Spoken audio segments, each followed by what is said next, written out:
Trump, pour le coup, avec la célèbre vidéo dans laquelle il se met en scène sur son projet de transformer Gaza en Riviera. Et là aussi, ce qui est extrêmement troublant, au-delà de la folie et de la démesure de ce qu'il peut raconter, c'est que ça installe quelque chose. C'est-à-dire que dans le champ médiatique, dès lors que cette vidéo est produite, eh bien, le débat change. Et on commence évidemment par condamner, par moquer,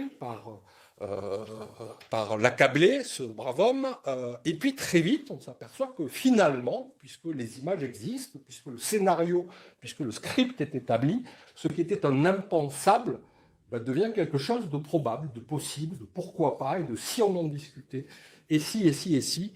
Donc une espèce de principe de fenêtre d'Overton, c'est-à-dire on installe dans le champ du débat public des idées qui, jusque-là, n'y avaient pas leur place. Je compare tout ça au phénomène d'artificialisation des sols. Vous savez, quand phénomène d'artificialisation, c'est le fait qu'à force d'exploiter, de mettre tout un tas de produits divers et variés ou de surexploiter les sols et les terres agricoles, eh ben, on finit par produire des phénomènes d'artificialisation, c'est-à-dire on finit par les appauvrir.